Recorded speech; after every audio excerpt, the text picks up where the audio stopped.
All right. He went on Joe Rogan, then killed somebody 38 days later. Lock it in. On the 1st of February 2024, Sheldon Johnson appeared on the Joe Rogan Experience. I've heard about this guy. I haven't heard about this exact story in detail, but I've heard about this guy that was like a reformed prisoner and then ended up killing somebody. 38 days later, he was arrested and charged with murder.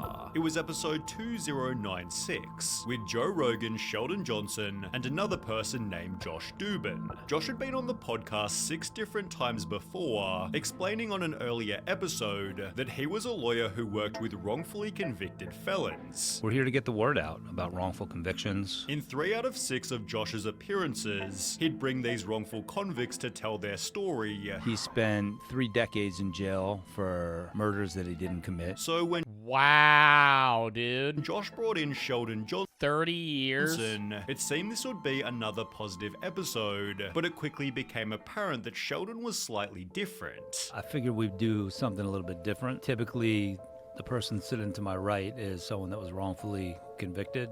Sheldon is guilty. Sheldon had only just been released from a 25-year For 2 violent armed robberies. prison stint, but Josh had brought him on specifically as an example of someone who'd been given an unfair amount of time, believing Sheldon never deserved his 25 years in. Oh, dude, you know what sucks though is that sets people back in seeing reformed prisoners as reformed. Because, like, this guy actually brought him on thinking that he was a reformed dude, and then he committed murder. Like, there are a lot of prisoners that committed terrible crimes and then became good people, you know? And I don't want that to be, like, outshined by the fact that this guy who came on to represent that ended up being a murderer. Like, not everybody who commits a terrible crime is unfixable. Like, there are people that do terrible shit that can never be better, but there are a lot of people that do either minute bad things or really bad things that can end up, you know, changing for the better.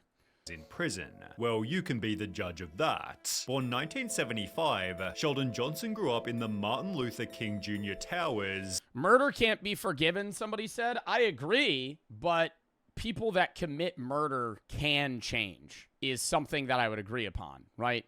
If somebody murdered my friend, I would never forgive them. But can I admit that that person could become somebody that's not a bad person? Yeah, but they will still live with the fact that they're a murderer for the rest of their life. It's the same. They're still bad, right, in the sense of what they've done in the past, but the person they are now could still be somebody that's good, you know? I think that's a take where it's like, yeah, no shit, you're not going to fucking forgive them. Like, if somebody murders your family member or your friend, yeah, I'm not expecting you, me, or anyone to fucking forgive them. Like, that's fucking crazy. But to sit there and be like, oh, they can't change, like, the odds are, yeah, they might not, right? Especially if they're a fucking murderer. Like, smaller crimes, it's different. If you're a robber or you did something minute that was small, right?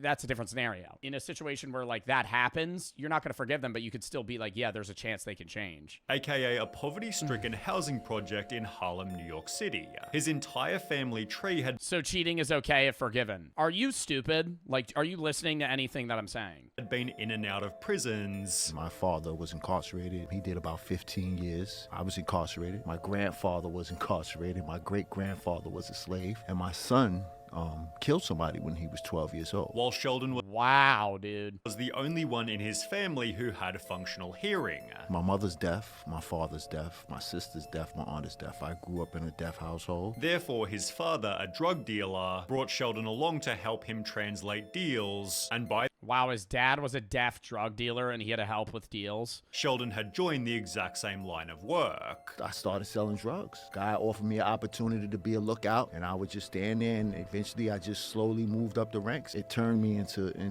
this person that I was never meant to be. As a result, he began Well, I think what family you grow up in really matters as well. Like if he grows up in a family of murderers, right, or convicted killers or convicted convicts, you're more likely to be one yourself.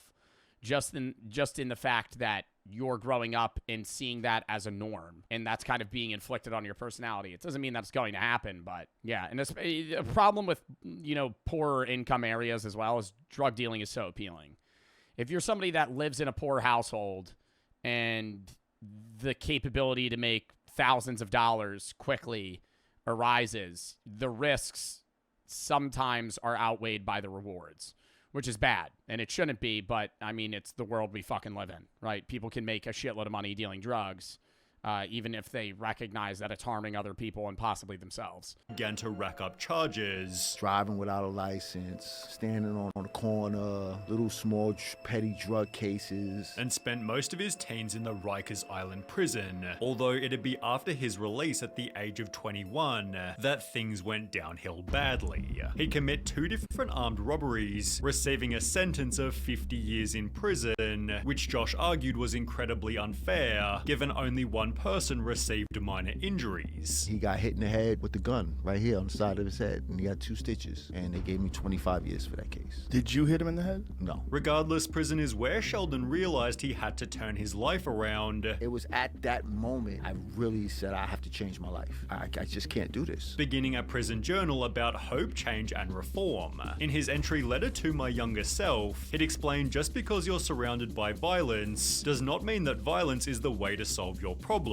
Sheldon, 2 wrongs do not make a right. Violence only begets violence. Learn how to respond and not react. In a different entry, he'd state, as we know, I'm currently in prison, which I've learned does one of 2 significant things to its occupants. Brings the best out of them or the worst. I saw individuals who were at their worst, and I saw guys who were at their best. The guys who were at their best were guys who were involved in education, post-secondary education programs. Realizing the role model prisoners were those with an education, Sheldon spent years educating himself.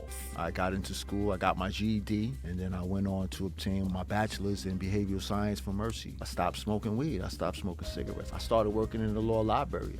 I mean, how long has he been out of prison? Discovered that I had a knack for complicated things. Like when this was recorded? Case law, and I was actually helping guys It get probably said, and I forgot. out of prison. He'd further add to his journal, I have grown dramatically in these 14 years, when I could have easily withered away. I've learned that I love Shakespeare, that I love acting, that I love writing, that I enjoy reading philosophy, that I love reading criminal law, that I love writing legalese. Sheldon had changed his life to such an extent, BuzzFeed advocated for his release back in 2016. He became a model inmate, said David Roth, the prison social worker. His days were so full that he went to bed exhausted and fell asleep immediately. As a result of his good behavior, Sheldon was released after 25 years of his 50-year sentence, appearing on a podcast called Success After Lockdown, on which he'd implied that he'd never go back to prison. I'm reflecting, I'm saying to myself like, yo, I can't spend the next 50 years like this. When he'd appear on Joe Rogan 1 month I feel like he believed that, though. I'm wondering what made him snap. later, Sheldon again implied that he wouldn't go back to jail. Individuals who have been shown to acquire associate's degrees and bachelor's degrees are like 92% less likely to return back to prison. With Josh using Sheldon as an example, that change was always possible. How do you make change happen? He's living it and making it happen. Look at this beautiful mind and how he articulates himself. He began working for the Queen's Defenders, helping troubled youth, I'm trying to catch these kids before they fall, and I want to show them the way. and even began to consider more formal education. Sheldon asked me, should I go to law Wow, this is like sad, dude. school before we came here? In the process, expressing his disbelief that he'd turned his life around. I just came from the bowels of hell. 25 years in prison, and now I'm in the sky above the clouds in the heavens, headed to a destination to talk about change and to talk about all of the things that brought me to this place today. Joe Rogan even posted a clip, however, Sheldon would make one final important claim. But this is how fast your life can change from just one simple mistake. This became reality only 38 days later. He claimed that he had turned his life around after spending most of his adult life. The reason I know of this is because I saw a video on Twitter of him going in and out of an apartment, changing outfits every time with like a suitcase or a bag, where I believe he dismembered somebody's body and like slowly disposed of it, dressed as other people. Life in prison. In fact, last year, he started working for the Queen's Public Defender's Office. Well, now he is accused of killing a man and then dismembering his body. Sheldon was childhood friends with a man named Colin Small, with whom he'd also spent over 10 years in prison. Therefore, upon Sheldon's release, Small was helping Johnson get back on his feet. However, at some point... Did he kill him?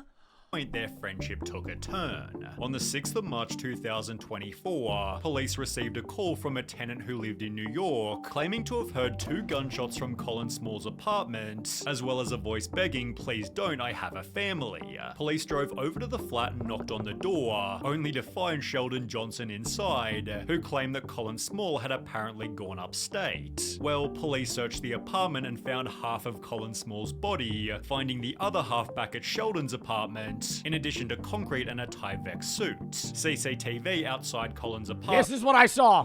showed Sheldon Johnson entering and exiting, trying to conceal his identity with a range of different disguises. In one of these stills, he's seen wearing the exact same jacket as he was in a photo he took for the Queen's Defenders. Sheldon was therefore arrested and charged with Colin's murder, screaming, "I'm innocent," as he was placed into the cop car.